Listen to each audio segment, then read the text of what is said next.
Bom dia, estamos começando mais um Sindicef Movimento. Bem-vindo você que está nos assistindo, filiado, filiada, telespectadores em geral. Estamos começando o nosso programa, onde vamos estar trazendo bastante informações, tanto restrita para nossos filiados e filiadas, como também para a população em geral. Então estamos começando agora e vamos ter bastante entrevista hoje.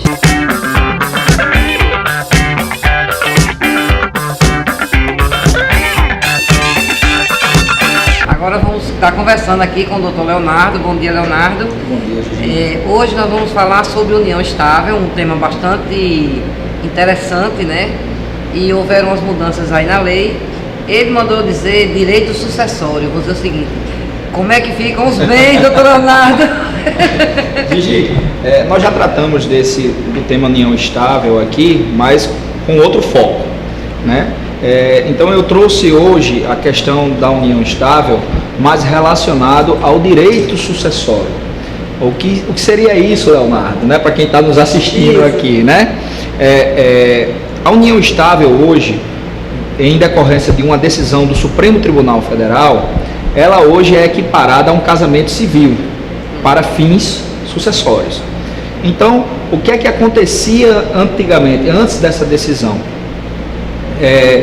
Quem convivia, o casal que convivia sobre a égide da união estável, havendo um falecimento de um dos companheiros, caso ele tivesse filhos de um outro relacionamento, aquele companheiro sobrevivente, na hora da partilha dos bens, ele ia dividir em partes iguais, ou seja, como a gente fala no direito, ele ia concorrer em partes iguais com os filhos do companheiro falecido. Vamos, para tentar ser mais objetivos, vamos dizer que o patrimônio do falecido fosse R$100.000.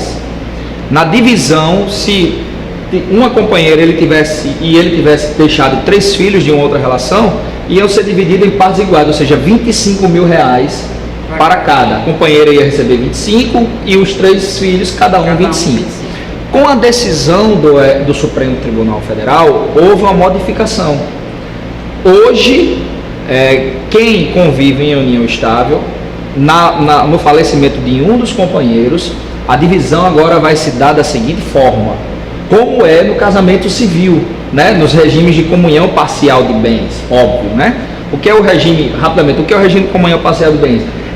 Se divide, no caso de um divórcio, né? Se divide os bens que foram acumulados na constância do casamento. Então, a união estável hoje, ela, se você não estipular nada em cartório, ela é comparada ao regime de comunhão parcial de bens de um casamento civil, certo? Então, se você está no regime de união estável e ao falecimento, hoje, pela decisão do Supremo, na divisão dos bens, né? A divisão dos bens entre a companheira e os herdeiros dos filhos de outro casamento, vamos dizer assim, a companheira ela herda 50% do patrimônio. E os filhos da outra relação do companheiro, ou da companheira, né? Vamos dizer assim. Você está falando, está matando só os homens. Estou matando só os homens, né? Porque geralmente são os homens que morrem primeiro, as mulheres têm uma sobrevida, né, Vivi? A gente sabe disso.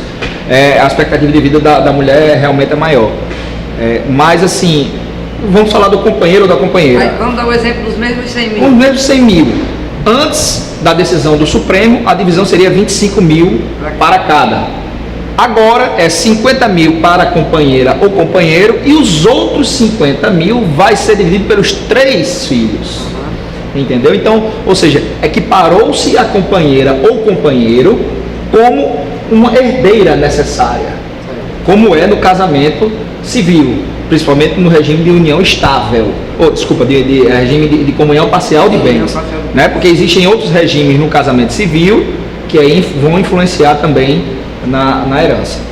Mas a união estável com essa decisão preserva, e é nada mais justo, porque aquele casal, né, Eu acho muito justo isso, porque é uma relação igual à do casamento oficial no civil.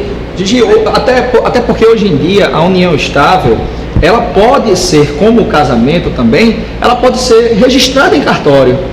O casal pode ir na união estável e registrar também a sua união, o regime que eles querem estabelecer. Hoje a lei já permite isso. Antigamente, eu me lembro quando eu comecei a estudar direito, havia até a questão do divórcio. Você tem que fazer o divórcio, primeiro a separação judicial, para depois fazer o divórcio. Hoje em dia também não existe mais isso. Quer dizer, a lei vai mudando conforme a sociedade muda também. A lei, ela precisa acompanhar os movimentos. Vai se adequando. Exatamente, Gigi. Assim, né? E a união estável, principalmente nos últimos anos, houve mudanças significativas. E essa é uma delas, bastante interessante, que eu trago aqui para quem está nos assistindo e saber quais são os seus direitos. Ok, muito obrigada, Leonardo. De nada, Gigi. Até o próximo programa. Até o próximo.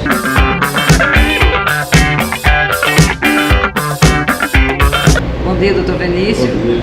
Obrigado mais uma vez por estar aqui no nosso Sintcef em Movimento.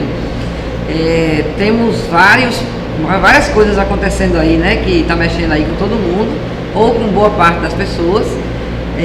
Hoje queria que você falasse um pouco para todos os nossos telespectadores sobre essa medida provisória 805, né, do governo federal, né, do governo ilegítimo de Temer, que quer adiar para o ano que vem os acordos que foram feitos em 2015 e 2016, que era para ser pago agora em 2017 e que ele quer adiar para 2018 e sabe Deus para quando mais, né? O que você tem para falar sobre que providência nós estamos tomando em relação a isso? Bom, agradecer a oportunidade, né? Bom dia a todos. Essa medida provisória foi criada com esse propósito, e a justificativa é sempre o rombo, né, das contas do governo, déficit fiscal e tudo mais, e com esse viés, né, em cima da parte mais fraca, que é o servidor. O que a medida provisória trouxe foi o adiamento desses reajustes que foram previstos por leis de 2016, né? E aí, só para ilustrar, algumas categorias foram diretamente atingidas, inclusive aqui da base do nosso sindicato, como médicos do PST, da carreira da Previdência, Saúde e do Trabalho, os integrantes da carreira do DENIT, né? E os peritos federais agropecuários também foram atingidos com esse adiamento para centralizar a questão na base aqui do nosso sindicato. Então, o que a medida provisória fez foi adiar por um ano, né? Esses servidores já receberiam agora, a partir de janeiro de 2018, o aumento em suas gratificações, com base naqueles pontos, aumento na GQ, na gratificação de qualificação, e aumento no estipêndio básico, né? E a medida provisória adiou, prorrogou isso por mais um ano, jogando para janeiro de 2019, o aumento que seria em janeiro de 2018, e jogando para janeiro de 2020, o aumento que seria para janeiro de 2019. A assessoria já encaminhou as ações, né, pretendendo liminar.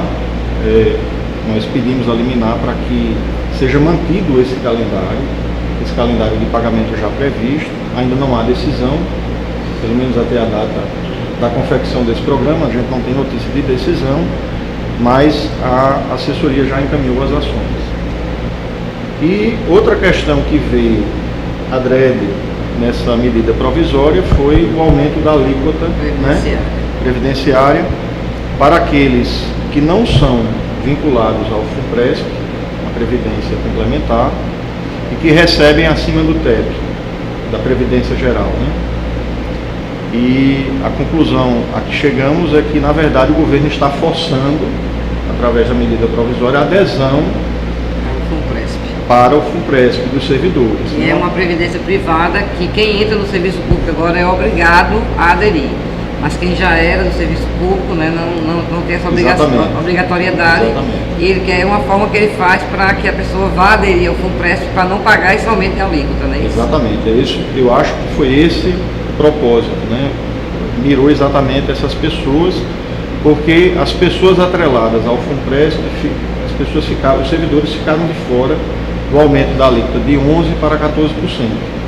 Quer dizer, o servidor já vive numa situação de sacrifício, né, muitas vezes extremo, e agora ter que contribuir com a alíquota maior, inclusive os aposentados. Isso. Aposentados e também os pensionistas. E nós estamos estudando o encaminhamento também de uma ação. Soubemos hoje que o PSOL ajuizou uma ação direta de inconstitucionalidade junto ao Supremo Tribunal Federal, pedindo a suspensão liminar dos efeitos dessa medida provisória. Então estamos avaliando, em conjunto com essas ações que estão sendo ajuizadas, questionando a medida provisória, o encaminhamento também de uma ação visando barrar esse aumento da contribuição previdenciária para os servidores. Ok. Pois então, muito obrigado, doutor Vinícius. Eu agradeço. E até o próximo programa. Muito obrigado.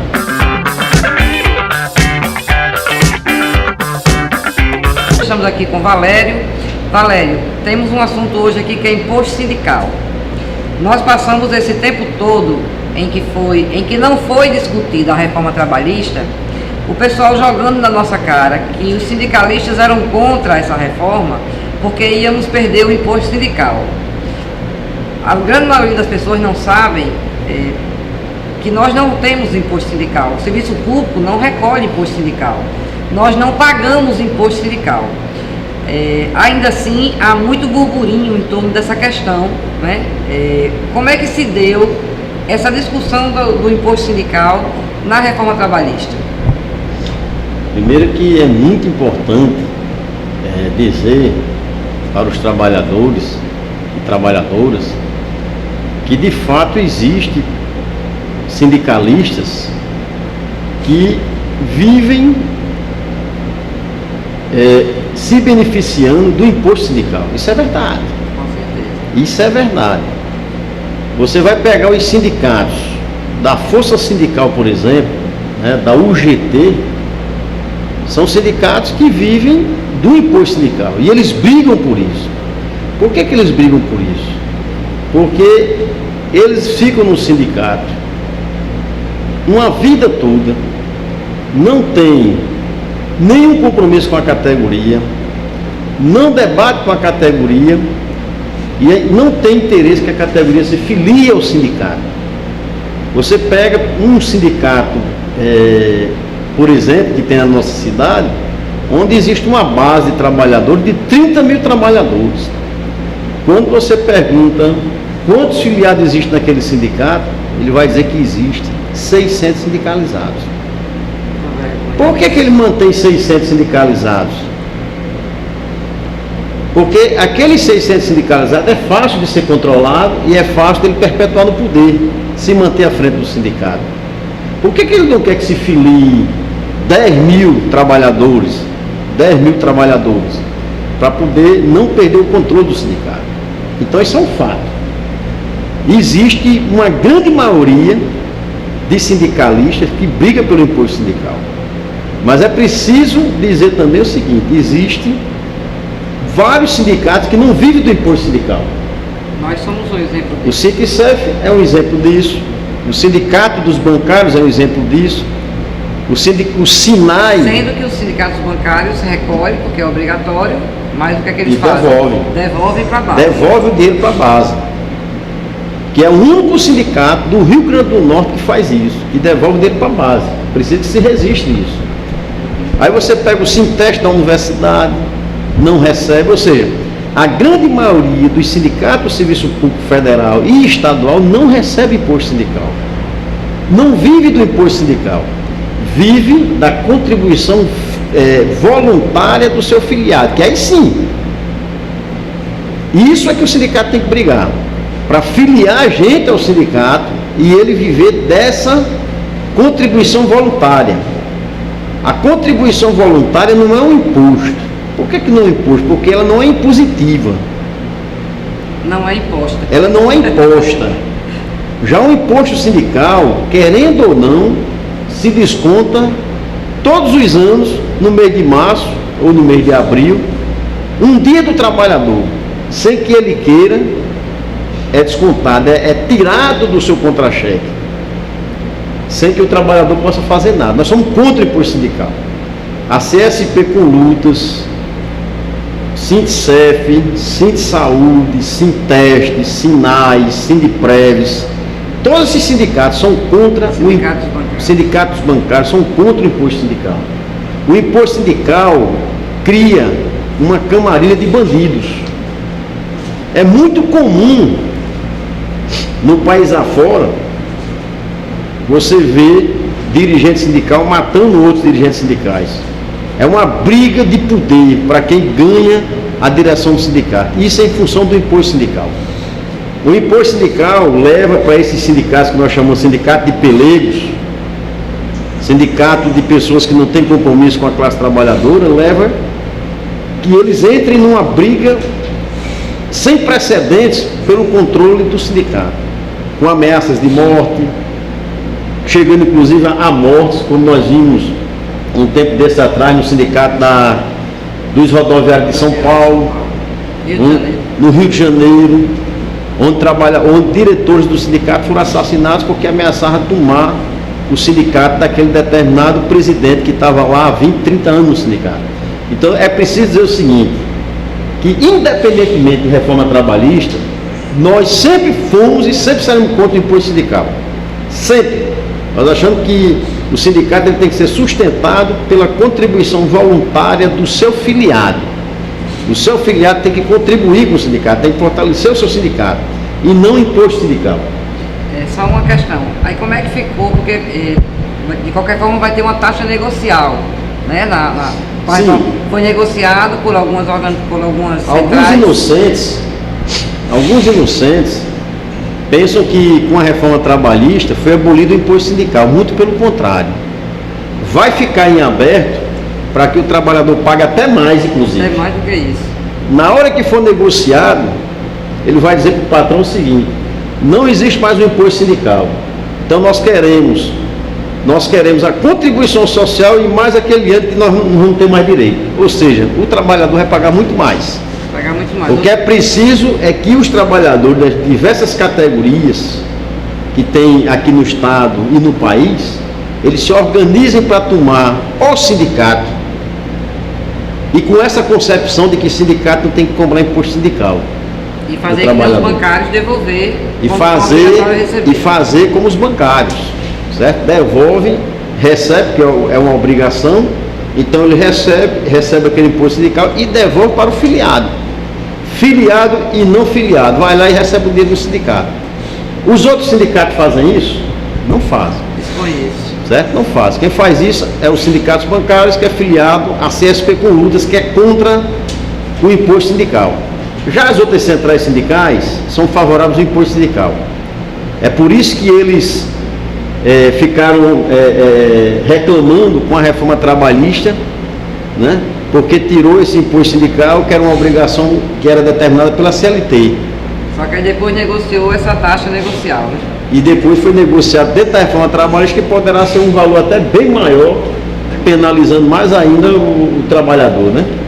Então nós, mesmo sem receber imposto sindical e sendo terminantemente contra o imposto sindical, mesmo assim nós somos contra a reforma trabalhista, devido a todos os outros fatores, né, que retiram os direitos dos trabalhadores. Então não é por causa de imposto sindical.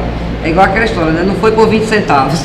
O imposto sindical, pela CLT, quando ela foi aprovada, né, no período de Getúlio Vargas, tinha por objetivo utilizar esse imposto sindical, que era para construir área de lazer, que era para montar todo um trabalho de assistência à classe trabalhadora, né, ter um médico, ter um dentista, ter cursos, né? Cursos. O que ocorre? Né? Nada, nunca teve. Muito pelo contrário, quando essas pessoas ganharam os sindicatos, naquela época da CUT, nos anos 80, que ganharam os sindicatos, eles foram destruindo todo esse trabalho assistencial. E esse dinheiro do imposto sindical foi sendo canalizado para ações privadas, ações individuais. Você veja que o Sindicef aqui, o Sindsaúde, mesmo sem imposto sindical, o Sindsaúde, o Sindicef e outros sindicatos que são filiados à CSP com lutas, conseguiu construir área de lazer, faz a grande festa do servidor, tem um grande trabalho também de assistência, né, aos seus filiados, sem receber o imposto sindical. E esses que recebem o imposto sindical não conseguem fazer nada disso. Ok. Obrigado então, Valério. E até o próximo programa.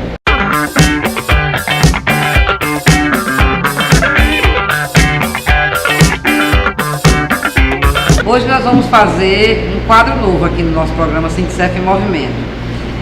Nós vamos falar um pouco de esporte, mais voltado inicialmente para o futebol, voltado principalmente para o futebol do estado, mas também abriremos na sequência, abriremos para outros esportes, para estar falando aqui, fazendo comentários. Então estamos aqui com um ex-diretor do sindicato, filiado do sindicato, um grande radialista. Inclusive, parabéns pelo dia do radialista, que foi agora há poucos dias, né? E estamos aqui com o nosso amigo João Vicente, né? Seja muito bem-vindo, João Vicente, ao nosso programa Sindicef em Movimento, inaugurando aí esse quadro aí, vamos falar de esporte, né? Que todo mundo gosta, né? Bom dia, Gigi, bom dia, amigos do Sindicef em Movimento. Olha a voz de radialista, olha a voz. É uma alegria muito grande que recebi o convite, né? E nós vamos falar do que nós gostamos, do esporte e principalmente o futebol. Apenas que o momento não é tão bom para o futebol do Rio Grande do Norte, né? Nós estamos passando, talvez, por uma das piores crises do futebol do estado. América, recentemente sendo rebaixado da Série C para a Série D, houve uma crise interna política dentro do clube. O time não conseguiu andar dentro do campeonato. Em seguida houve a saída do presidente Beto Santos, depois a entrada do Dr. Zé Rocha, que é o presidente do Conselho Deliberativo do América, assumiu o comando da equipe rubra, e nisso aí houve uma mudança no América. Trouxe o treinador, modificou a equipe, mas infelizmente o América não conseguiu chegar ao seu acesso à Série C, continua na Série D. Por outro lado, o ABC, que vinha até bem, né? Situação muito boa, o ABC conseguiu o acesso da Série C para a Série B e campeão estadual, acertou com o treinador Geninho, um treinador experiente, mas infelizmente quando chegou na Série B, como falamos no linguajar do futebol em rádio, quando a onça chegou para beber água, né, o ABC não conseguiu esse feito e infelizmente está rebaixado para a terceira divisão do Campeonato Brasileiro. E a tudo isso, o time alvinegro acumula aí uma dívida trabalhista e também dívidas dentro do elenco e com fornecedores, um problema sério também de crise política. O ABC tem aí 3 grupos que ficam brigando pelo poder dentro do clube e a instituição ABC Futebol Clube, a torcida do ABC, que é uma grande torcida. Onde fica, né? Eu entendo que deveria ter, dentro do time alvinegro, deveria ter uma união dos seus diretores, de seu conselho deliberativo e também daqueles abnegados que ajudam o time alvinegro, ajudam o ABC Futebol Clube, para que possa vencer essa crise. Então, o nosso futebol, entre os 2 maiores clubes, estão aí, mas temos o Alecrim Futebol Clube. E o Alecrim, né? O Alecrim, time de mais de 100 anos, de tradição. Grande tradição do nosso estado. Infelizmente, esse ano foi rebaixado à 2ª divisão do campeonato estadual. O Alecrim, no próximo ano, em 18, vai disputar a ascensão, tentar ir pela 2ª divisão, conseguir voltar só em 19 para a 1ª divisão do campeonato estadual de futebol. Então, o futebol do Rio Grande do Norte vive aí uma crise, né? O Globo. O Globo é o lado bom. O Globo é o lado bom. Porque o Globo, ele é um clube novo, não é um clube de associação, é um clube de um dono, né? Tem o prefeito de Seramirim, que é o proprietário do Globo, e o time conseguiu agora o acesso da Série B para da Série D para a Série C. Com isso, houve uma evolução no Globo. É um time que não paga salários astronômicos, jogadores têm um emprego fixo já como funcionário do clube durante todo o ano, se o Globo participa ou não de campeonato. Aqueles atletas são empregados, treinam, e o Globo é um exemplo, paga pouco, mas paga em dia. E isso talvez tem que ser. A grande motivação exatamente, dos jogadores até. Qual é o trabalhador, né, Gigi, que vai trabalhar sem a motivação do salário? E nós sabemos que os nossos jogadores aqui não são jogadores de padrões tão altos, né? Não é nenhum Neymar da vida, né? Então, esses atletas, eles não têm um suporte financeiro para que no decorrer de um campeonato o clube não pague 1 mês, 2 meses, 3 meses, ele possa se manter.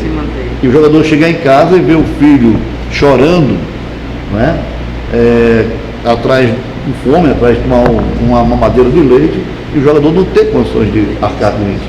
Então, o Globo é um exemplo bom. Paga os jogadores em dia e paga pouco, mas paga. Então, teremos esses três, ABC, América e o Globo na terceira divisão, na Série C. Não, o América é a série. Cadê? A quarta divisão, gente. O América já está na quarta divisão, né? Isso é lamentável. Um clube que esteve na primeira divisão do Campeonato Brasileiro. A primeira divisão. O América foi campeão do Nordeste. O ABC também é lamentável, porque o ABC foi campeão nacional da Série C, né? Mas vamos esperar porque quem sabe o próximo ano os nossos clubes possam dar a volta por cima. É aquele negócio, levanta, sacode a poeira e dá a volta por cima. É isso aí, João Vicente. Vamos ser otimistas e aguardar que os nossos times reajam, né? Muito obrigado, João Vicente, por esse primeiro quadro. E nós vamos estar aí fazendo esse quadro na sequência do nosso programa Sintecef em Movimento.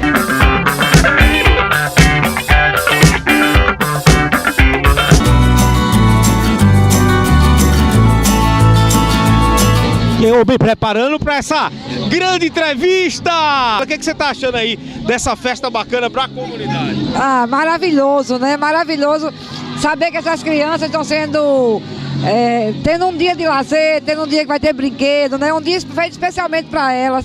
Elas merecem muito mais que isso. A gente sai do programa Mais, vem para o Sintecef, do Sintecef daqui a pouco, mais tarde nós vamos estar no programa Mais. É muito bom ter o seu programa em nossa grade, na TV Ponta Negra. Obrigada. É um programa voltado para funcionários federais, não é isso? Isso, é voltado para os filiados do sindicato, mas também para toda a população.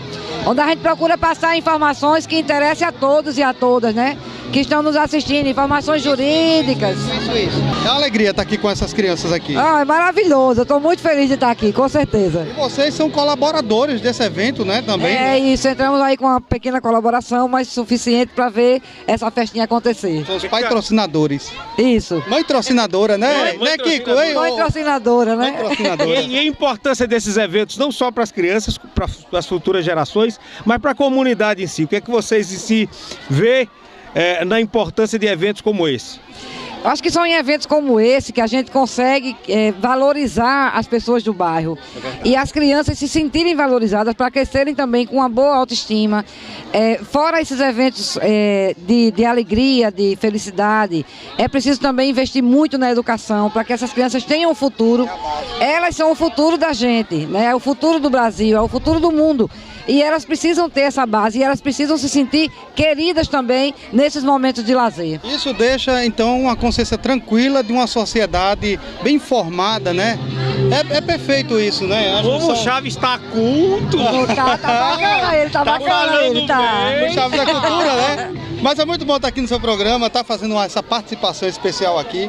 Muito obrigado. Nós aqui agradecemos aqui. Estou felicíssimo ao lado de Kiko e Chaves.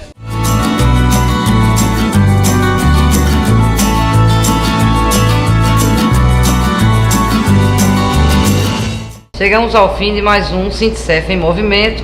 Esperamos que você tenha gostado e qualquer sugestão, principalmente se for filiado, dá uma passadinha no sindicato, dá uma ligada para nós e pode colocar aí temas que sejam do seu interesse para a gente estar discutindo aqui no nosso programa. Até o próximo sábado.